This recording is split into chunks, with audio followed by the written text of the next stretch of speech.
Hello and welcome back to Lexend County, which is our historic-ish type of district that we're setting up in Cities Skylines 2.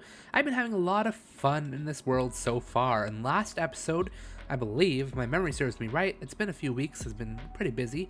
If memory serves me right, we set up the beginnings of a civic center in our first downtown metropolitan area, where we have this beautiful park, as well as our first elementary school and medical clinic. This has hurt our budget a little bit, where we are now spending over $100,000 just on service upkeeps, with only a monthly balance of plus $1,000. I'm not particularly worried about this, because Cities Skylines 2 is very much geared towards helping you make your money early in the game. We're getting a lot of government subsidies to help us out, and we have our tax rates that are pretty high up as it is. But what this is really telling me is that we need to expand. We have only 460 people in our city, with only 32 students eligible for elementary school, and yet we have this massive elementary school that's costing us $30,000 a month with only 32 students in it. This is not a sustainable way to keep going. We want to grow our student capacity so that we can begin to expand our city.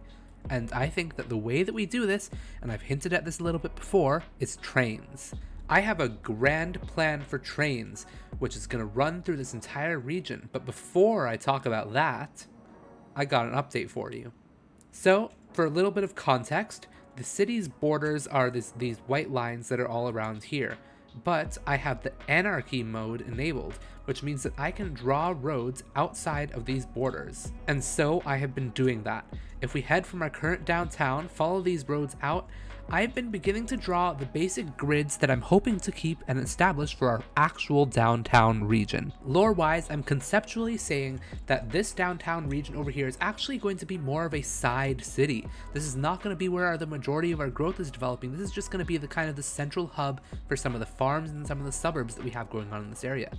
This area will likely remain not incredibly dense. This is probably not where we're going to have any high rises, maybe mid rises at best, but mostly single family still. Just a little bit of a basic grid with some basic services just to start us out. This is mainly so that we can start to get our milestones and start to get some of the more important things to develop a city, start to get a little bit of a budget, and just set up a foundation for Lexend County. However, in our ideal world, this downtown area will be developing in parallel with this kind of suburbs area. The idea being that over time, there are just these small towns that have grown all around the county. In theory, there might be some more all around here. Oh, the clouds are blocking my view. There might be some more towns that are all around the map that are just scattered around here with some more growth and development of their own. Now, I'm leaving this section for later as kind of the core downtown. That'll be something that we get into later on when we're feeling a little bit more comfortable with developing some lore and developing some history for that. But right now, I'm leaving this mostly as a gridded city, just as kind of a planning tool, which is why I'm using just these dirt paths. It's nothing really that's fancy. This section of downtown, which are some of the very first grids, they're kind of up on hills, and you can see that these are kind of all over the place in terms of the topography, and this is intentional, believe it or not.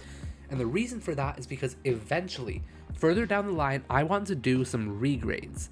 In cities like the city of Seattle or New York City, there was initially a little bit of a grid that was built out, some basic settlements, some basic houses and all that type of things, but as they grew the city and they had to redo the roads, they ended up regrading everything. Let's have a little bit of an example of this over here. For example, this road right over here, Kent Lane, goes straight down into a big pit. When this city is eventually developed and grows a lot more, what we'll likely end up doing is backfilling in this whole area. And that'll likely be done by pushing this hill back a little bit so that it's more in line with this hill back here and we have some more flat terrain. So essentially this is just pushing some dirt around. In Cities Skylines 2, we do that by right-clicking over here, leveling this out a little bit, and in theory, lore, we now have some dirt in our city's reserves, and then we can take that dirt and push it into this area and start to fill this area in. This would all be done while the streets are being gotten rid of, and so we'll get some pretty cool regrade type effects where if we look at the before and after of the area, we'll go from some steep hills and pots like this up to a nice flat type of city that's a little bit more reminiscent of what we would actually see in reality. Anyway, I've redid a little bit of the terrain over here. With this move into downtown, I'm hoping that we'll actually begin to get some more population. We'll be able to fill out the zone grid over here. We'll begin to fill out the zone grid over here. This might be done over a couple of episodes or so, but today I really want to focus on trains. And that's because right now we only have one connection to the external world, and it is this one tiny dirt road over here. I'm still thinking of this as pretty early technology, pretty early times, where we don't really have a big focus on highways or roadways in general. We want to use the latest and greatest of power, steam power and trains. This is something that I want to do a little bit more research on as we begin to move in this time, which, just throw a number out there, let's say 1920 or so. I want to begin to emphasize the use of trains as a major mode of transport in theoretically the 20s, so that we begin to move some people around, begin to develop a little bit of a downtown. Oh, I talked really fast there, damn. These trains are something that would be pretty dominant in the region, which means that they're going to get some major regrading projects that are done for them. We're likely going to be using some eminent domain and some major properties within this region, and that's what's going to set the foundation for our real train network. The train network is going to come in from this outside connection into the mainland, and it's going to run parallel to some of our major roads. In this case, we're likely going to have it set to the North Trail for now. We're probably going to have it run straight through the middle over here so that it minimizes the use of eminent domain on these poor people's houses. And I can see us then turning it in around the corner over here and taking over Sheffield Lane completely. That means that some of these houses are going to be disconnected from the remainder of the street grid, and we're going to have to likely connect Garland Lane and Walnut Lane back up to the main city grid, while Sheffield Lane gets turned into our railroad. And this railroad is probably going to continue right behind our city services district. We might even put in a train station here if there's room for that. Otherwise, we'll probably move it over a block or so. And we'll have that run all the way down before it begins to curve. And hopefully we'll do something where it runs parallel to both of these future highways. Right now, these are mostly just trails and roads that the horse-drawn carriages run through some dense forest to get to the downtown from the suburbs area. But we're going to run some trains parallel to them. And you can begin to see that I've started to conceptualize some terraforming in this area already, where we would have a train line that's running along the North Trail over here, but it would then come up this hill and it would cross over this highway and then run into a little bit of a tunnel that runs through this mountain. This would be some pretty primitive technology, and it might be something that we would expect to see upgraded later down the line, especially as industrialization occurs and the city grows around this tunnel. But this tunnel will set the foundation for the first train line, while the second train line loops around and forms a coastal loop. And they can both meet up in what I'm thinking will be a train station that's somewhere around here, somewhere in this middle area between the two grids. We won't have too many train stations for now because they're pretty expensive, and while Cities Skylines 2 is pretty good at balancing the bank for you, it's not perfect, and train stations are $23,000 a month each to upkeep. So it's not perfect. I'm not entirely sure if we need a rail yard because we'll be using outside connections, and the outside connections may be able to house the trains themselves, but we'll see. We'll see how it goes. If it asks us for a train yard, we might implement that later on. But this should be a great way of beginning to get people into the downtown without relying on this one outside connection. So that way we can alleviate some of these cars on the road, alleviate some of the traffic backup, and make it feel a little bit more realistic for this 1920s or whatever time period this ends up relating to the most. And so with all that talking out of the way, let's go ahead and, just do it. Send it. Let's see how this goes. Time-lapse time.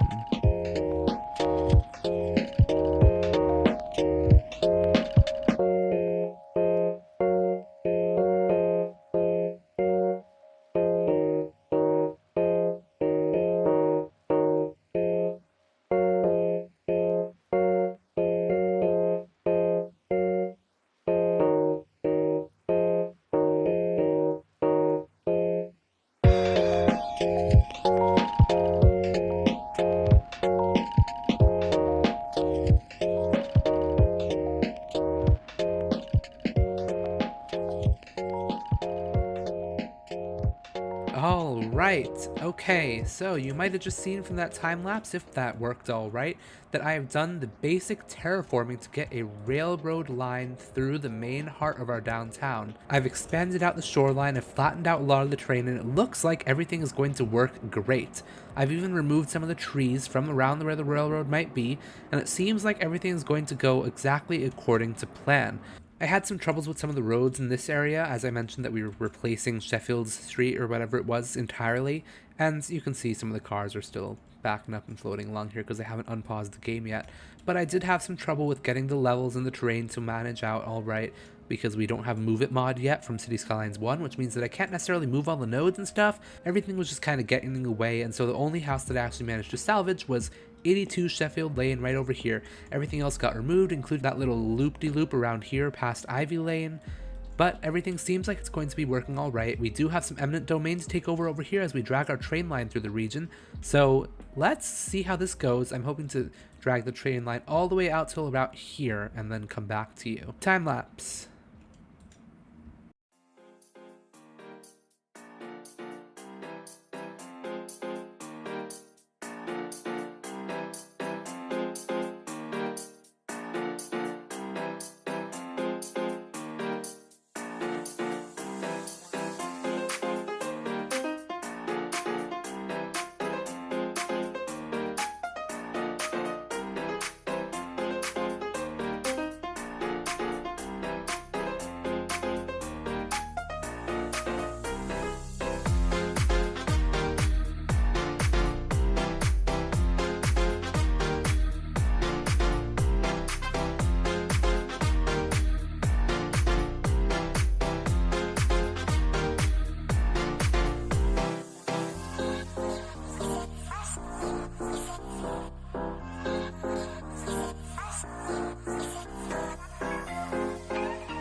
Alright, welcome back.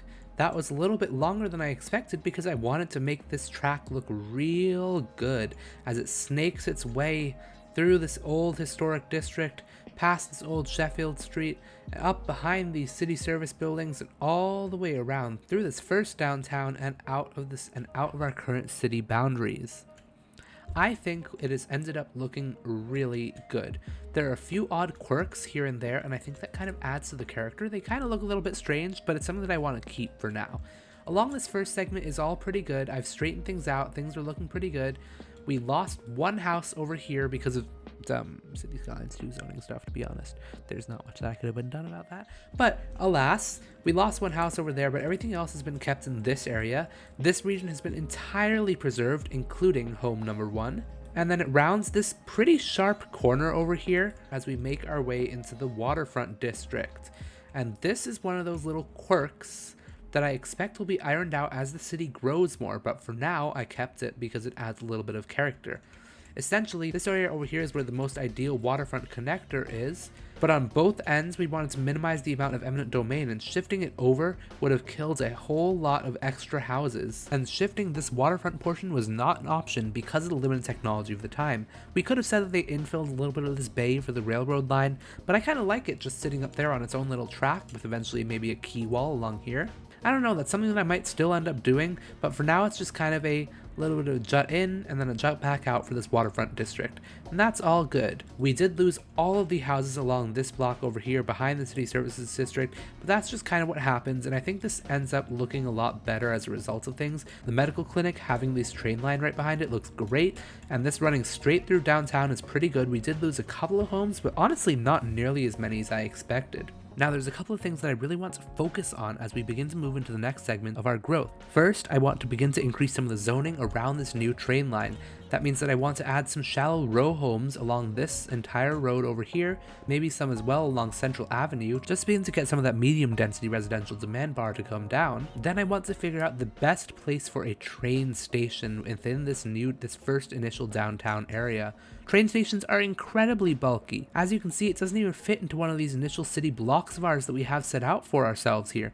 So I think we're going to have to do a little bit of a modification. We probably want the station to be somewhat near the city services district, so I'm probably going to end up taking out this entire segment close to the water and transforming it into a rail line area. I want to do this before I begin to add the density in, so I'm not constantly introducing new people and immediately displacing them. So let's work on this train station right now. Time lapse.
Welcome back to the introduction of our very first train station. That's right, that took a little bit more effort than I thought it would. A little bit of beach terraforming, a little bit of train rerouting, a little bit of all that stuff, a little bit of eminent domain on top of all that. But I think that this is looking pretty good. We're actually pretty well centered on this major intersection that's going on over here, which will eventually be a highway intersection or something along those lines that leads to this connection over here. I think it looks pretty good. I like that centering aspect. I couldn't get it centered on the rest of the city service buildings just because of how the train lines would have had to mix up. That would have killed off a lot of the housing over here. This managed to only kill off a few properties, and we've also got our very first key wall. Oh, it's beautiful. It wasn't necessarily a requirement, but I thought this was just a little bit too steep, and if we could have a key wall over there with some fencing, that would look a little bit better, and I think that it does. I didn't actually end up doing that much terraforming. I expected that I would do a little bit of a park work around here, but this doesn't actually end up looking too bad. I might end up changing out some of these bushes and some things like that, but for now, this is a pretty good start for a train station, I'd like to say. What I want to do right now is actually see how well we can do with our passenger rail line tool. I'm not entirely sure if this is something that the game will let us do or if it'll require us to build a train depot, but let's give it a shot at the very least. Connect up to Wellston and then head right on back to the train depot and finish off our very first introductory line back here at the train station. This means that now we have one line of public transit, and it's train line number 1. Let's call this Wellston to Lexend Start, because as I mentioned in the past, we haven't actually got the district creation tool yet, so we don't actually have a name for this first area yet, and nobody suggested any in the comments quite yet, so for now we're just calling this Lexend Start. Not a very good name, but we're definitely going to change it in the future, but for now we have our very first train line. Let's reduce this down to just $1. We want a little bit of income, but not that much. We're not going to be making money. We never expect public transit to make us very much money, and we don't want it to be too expensive or free for that matter, because we want a little bit of money, just a little bit of a trickle, but nothing too crazy. Let's see if this actually asks us for any trains, but before we unpause the game, I want to start to get some zoning in. As you can see, our population is dropping pretty rapidly because we've de-zoned a lot of stuff. We used a lot of eminent domain, so I want to get some medium density row housing in right along these train stations. So let's work on that right now.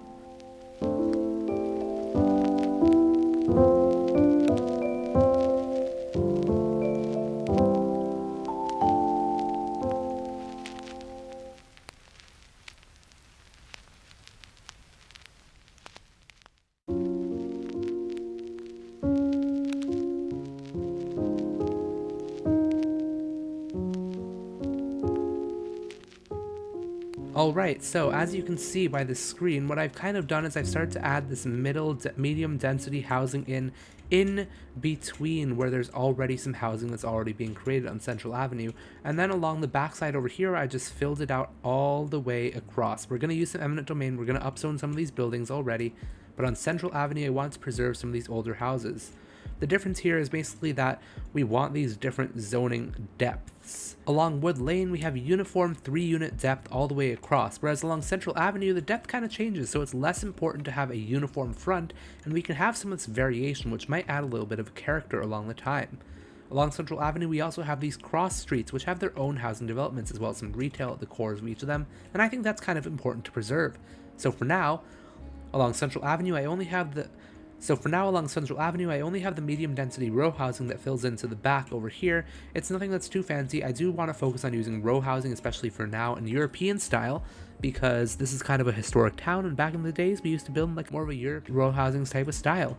And I think that looks pretty cool. I'd like to eventually look into some additional uses for this area around the train station. This is some very valuable land, but for now I think this is a good start, and I think that we're ready to unpause the game. So I'm going to position the camera right up here, and we're going to see if we get any trains coming in, and we're going to watch the city grow and develop. Ready? Let's do this.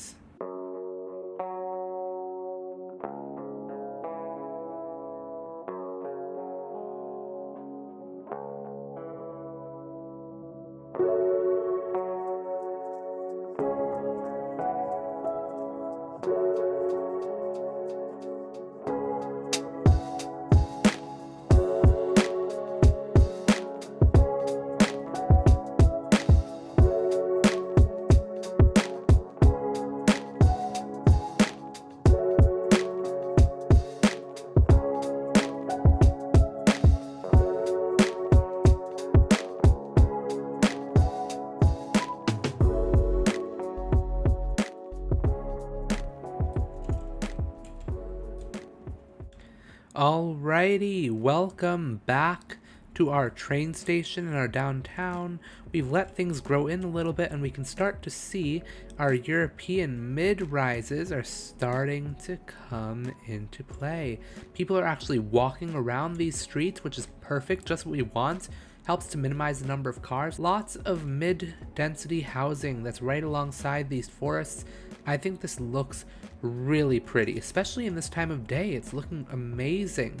We're also starting to get some North American mid-rises along Central Avenue. I did switch those out. I did switch the European ones out for the North American because I think it fits the city a little bit better to have this North American style of mid-density housing along Central Avenue, even though it does have some modern features like solar panels a little bit more often.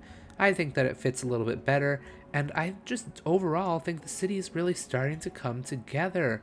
I don't like the cranes too much, but it is feeling more historic. It's feeling a little bit better now that we actually have this train line that's running through here.